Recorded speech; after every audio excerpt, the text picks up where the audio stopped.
Hi everyone. So today I'm going to talk about freedom of religion in China and what my experience was. So I went there for a couple weeks and spent some time in Beijing, Xi'an, and Shanghai. So I want to just talk about my experience. It's not the full experience because I've only been to China twice, but I can just say what my experience was versus my experience here in the United States.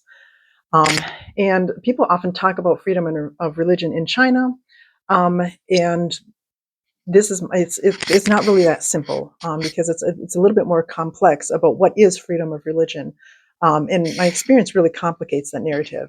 When I was in China, I was able to practice my religion quietly and peacefully, and no one else was allowed to force theirs on me, and that's the key point. I had freedom of religion in China for the first time in my life in a very real, lived sense. And I do not have the same freedom of religion in the United States. So people, when you don't, most people don't realize actually how many of my YouTube videos are censored and suppressed. Okay, what you see on my channel is actually only a fraction of what I've created. YouTube has repeatedly restricted my content, even though when the videos are simply about Buddhist teachings. So I receive emails explaining that my videos were limited or hidden because they were labeled as election advertising. Election advertising. Okay, think about that. They contained nothing about the elections or any candidates or political campaigns. They were spiritual. They were about Buddhism. So Buddhism has been oppressed in the United States for a very long time. There's really no freedom of religion here. What we have is something very different. So let's explain about how freedom of speech works. When a platform mislabels religious content as political advertisement, it effectively silences. Whether the decision comes from an automated system or human reviewer doesn't really matter. The outcome is the same. My ability to speak about my own religion is filtered through somebody else's agenda. And it creates a false sense of religious freedom because it's almost worse than open censorship, because if people believe that people are speaking freely when they are not, the distortion becomes invisible.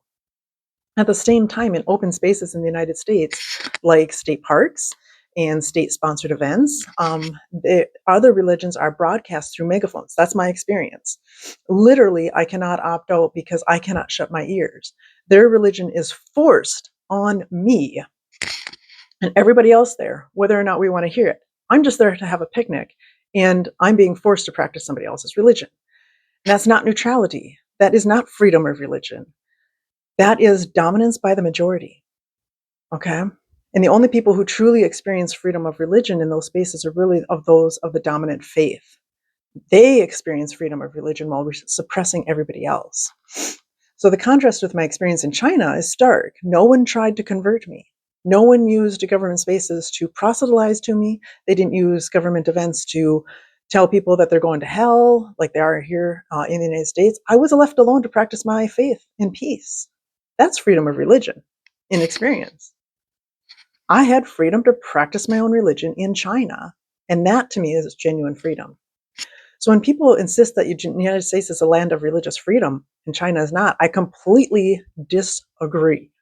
My lived experience tells a very different story. Freedom of religion is not just the right to believe, it is the right to practice without interference from other people's religions. It is the right to participate in a peace walk without somebody screaming at you telling you you're going to hell. It is the right not to have somebody else's religion imposed on you while you are practicing your own.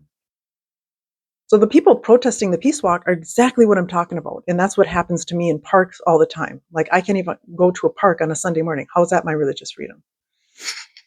Their behavior is treated as normal, protected, while minority religions are expected to tolerate it silently. That is not freedom for the minority religions. That is majority rule suppressing everybody else.